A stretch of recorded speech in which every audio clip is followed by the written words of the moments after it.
Em về lúc nào sao không nói cho anh biết? Được hai hôm rồi anh trai. Em muốn tạo cho anh một sự bất ngờ thôi. À, anh có bạn gái rồi đó. Vậy hả? Cho em xem đi.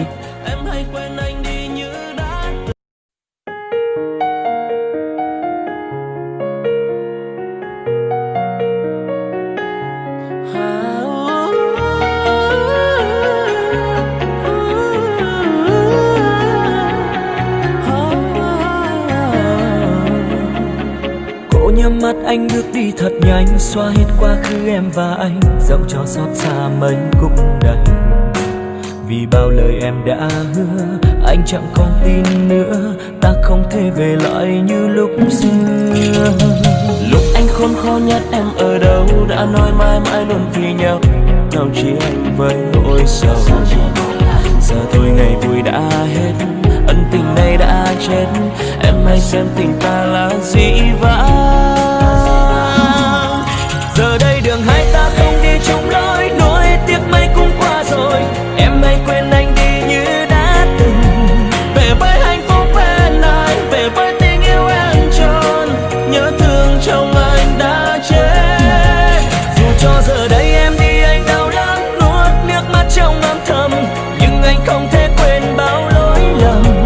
Nhìn em rơi bước xa anh, hạnh phúc sao quá mong manh, đớn đau hôm nay anh giữ không thể phai mờ.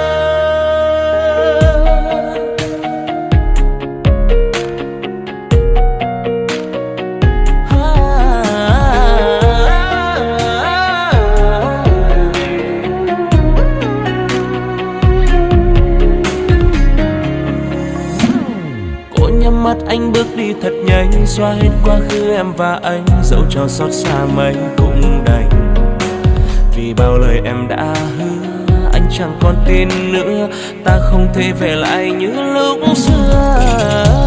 Lúc anh khốn khó nhất em ở đâu, đã nói mãi mãi luôn vì nhau, cớ sao chi anh với nỗi sầu. Giờ thôi ngày vui đã hết, ân tình này đã chết, em hãy xem tình ta là dĩ vãng.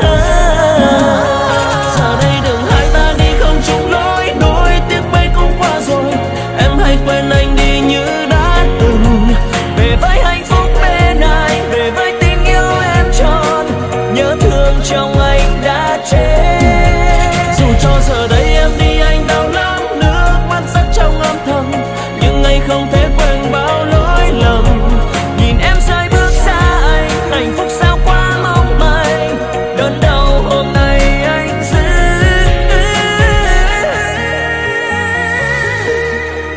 Giờ đây đường hai ta đi không chung lối, nỗi tiếc mấy cũng qua rồi, em hãy quên anh đi như đã từng. Về với hạnh